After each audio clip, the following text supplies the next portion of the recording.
Hey everybody, how you doing? I want to take a minute and go over some of the rigging that I've done on the kayak. You've been probably reading about some of the different rigging that I've done to the Pescador, and kind of want to take the opportunity to put it all together for you, show you exactly what I've done and how it's been working out. Take a few minutes and go over the different rigging that I've done. First thing that we did is actually add an anchor trolley. An anchor trolley, really useful. Use mine almost every time I'm out.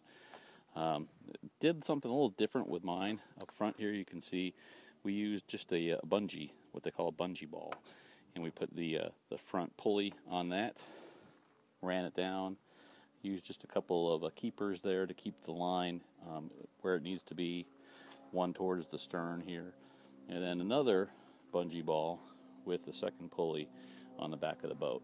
So you've got free reign of the anchor trolley. Anchor trolley works well. You can slide it all the way to the bow or all the way to the stern freely.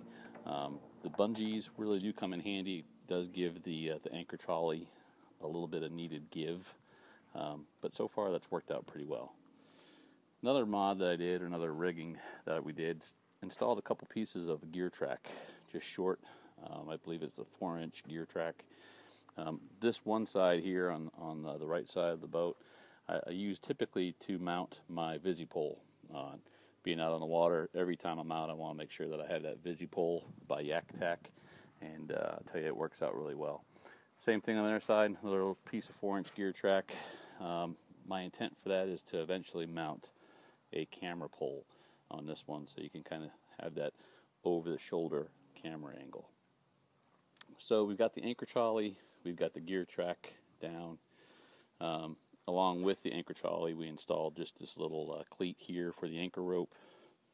On the seat, must have, just for comfort, your Krakodon seating pad. I tell you, that thing makes my fanny quite happy when I'm out there on the water.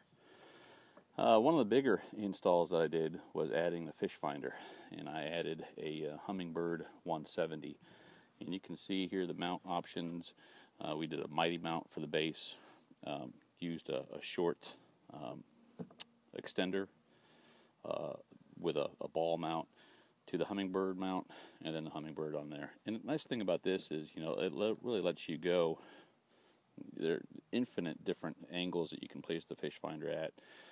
Never once had it in my way. It's always worked very well. As far as the wires for the fish finder, I ran them through the top of the hull. And I'll back up a little bit just so you can see what I'm talking about. But the wires come through here. This is what's known as a liquid tight fitting. I'll try to focus in on that a little bit for you. But that liquid tight fitting goes down into the hull of the kayak, and I'll show you that by removing the front hatch. Get my bag of clothes out of the way. But you can see the battery box. And for power options for the fish finder, I just ended up using a watertight box. This is just a good old Walmart special. It is a plain old box. It's got the 3 clips on the side, and I'll show you how.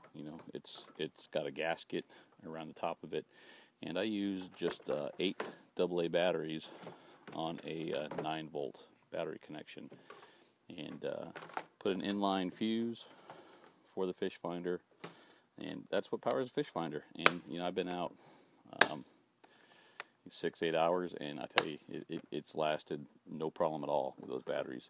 I did buy the rechargeable batteries, which just make it a little bit easier. I'm going to go down here in the hull. Hopefully you'll be able to see. But mounting for the fish finder, the box just Velcros for now. And actually, I was kind of worried that it was going to fall off some.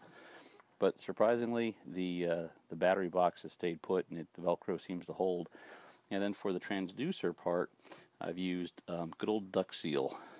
You can find a lot of information about duck seal on the various fishing forums, but the duck seal really does a good job at holding down that transducer, and works very well. I've had no issues whatsoever.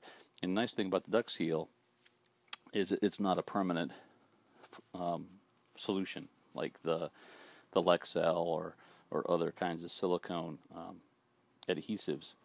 The duck seal is completely removable. You can remove it and reposition it anytime you want to, but it's worked out quite well. So we have the fish finder. We have the anchor trolley, we have the gear track, and that's pretty much it. The Pescador 12, it does come with one of the Scotty mount holders up top. I did add just a Scotty extender, which just kind of brought the pole closer to the seat.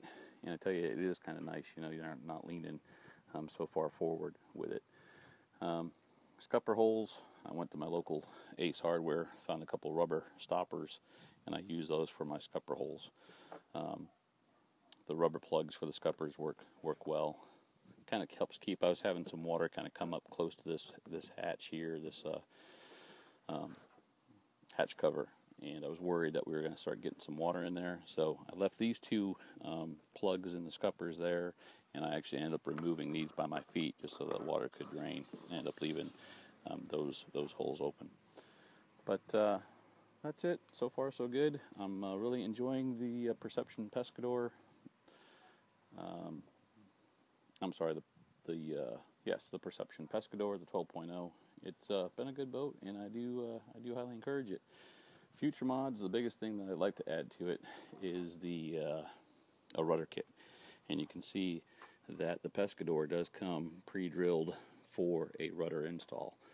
So that will be next on the list, and hopefully I'll put another video after that. Hope you enjoyed this. If you have any questions, feel free to leave a comment. Thanks. Have a great day.